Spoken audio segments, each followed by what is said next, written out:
Arun CJ அவர்கள் ரீசெண்டா அவரோட சோசியல் மீடியா பேஜ்ல லைவ் ஒண்ணு வந்திருக்காரு.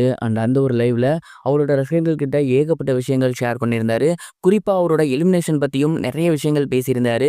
அதெல்லாம் என்ன அப்படிங்கிற கம்ப்ளீட் டீட்டெயில தான் இந்த ஒரு வீடியோல நம்ம பார்க்க போறோம். சரிகமப சீசன் 5 சீனியர்ஸ்ல கடந்த வாரம் திருவிழா ரவுண்ட்ல அருண் சிஜே அவர்கள் எலிமினேட் ஆகியிருந்தாரு.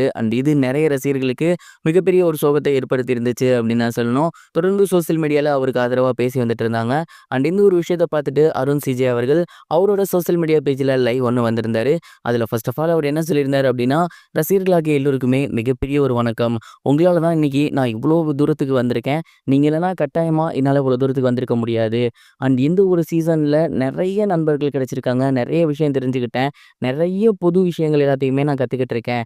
அது எல்லாத்துக்குமே இந்த யூனிவர்ஸ்க்கு தான் நன்றி சொல்லணும். இந்த சீசன்ல இந்த ரவுண்ட்ல நான் வெளியேறினது குறித்து நெறைய பேர் நெறைய விதமான கருத்துக்கள ஷேர் பண்ணிட்டு இருக்கீங்க.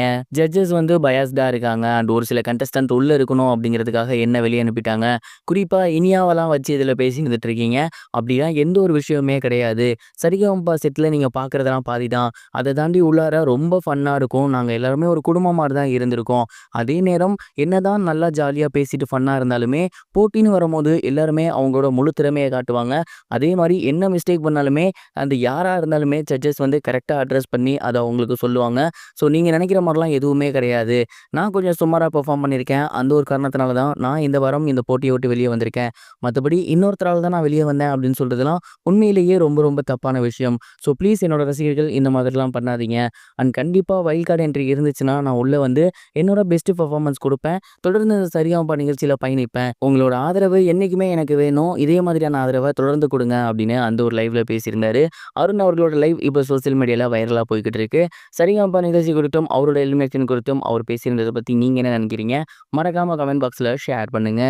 இது ஒரு புறம் இருக்க விஜய் சேதுபதி அவர்கள் கவின் அவர்களோட படத்துக்கு வாய்ஸ் ஓவர் கொடுத்திருக்காரு அப்படிங்கிற தகவல் வெளியாகி ரசிகர்கள் மத்தியில ரொம்பவே வைரலா போய்க்கிட்டு இருக்கு. நடிகர் கவின் அவர்களோட நடிப்புல அடுத்து வெளிவர இருக்க படம் தான் கிஸ். இந்த ஒரு படம் பார்த்தீங்கன்னா முழுக்க முழுக்க ஃபன் அண்ட் ரொமான்ஸா எடுத்திருக்காங்க அப்படின்னு சொல்லியிருக்காங்க. டான்ஸ் மாஸ்டர் சதீஷ் தான் இந்த ஒரு படத்தை இயக்கியிருக்காரு. ரோமியோ பிக்சர்ஸ் இந்த படத்தை வெளியிட போறாங்க. இந்த படம் ரொம்ப மாசத்துக்கு முன்னாடி ரிலீஸ் ஆக வேண்டியது. பட் ஒரு சில பெரிய படங்கள் வந்ததால இந்த படம் தாமதமாகி இருக்கு. வரப்போற செப்டம்பர் 19ஆம் தேதி இந்த படம் ரிலீஸ் ஆக போகுது. இந்த ஒரு நிலையில சமீபத்தில இந்த படக்குழுல ஒரு அப்டேட்ட விட்டுருக்காங்க. அது என்ன அப்டின்னா, நடிகர் விஜய் சேதுபதி இந்த படத்துக்கு வாய்ஸ் ஓவர் குடுத்திருக்காராமா. ஏற்கனவே நடிகர் விஜய் சேதுபதி சிவகார்த்திகேயன் அவர்களோட மாவீரன் படத்துல அவரு வாய்ஸ் குடுத்திருந்தாரு. அத தொடர்ந்து கவின் அவர்களோட படத்திலயுமே அவரு வாய்ஸ் ஓவர் குடுத்திருக்காரு அப்படிங்கிறது கண்டிப்பா இந்த படத்துக்கு கூடுதல் பலமாக இருக்கும். ரசிகர்களிடம் இந்த படம் மிகப்பெரிய வரவேற்பு பெறும் அப்படின்னு நம்புறாங்க. ஸ்டார் படம் மிகப்பெரிய அளவுல போகல. இந்த படம் மிகப்பெரிய அளவுல போகுதா அப்படின்னு பொறுத்திருந்து பார்க்கலாம்.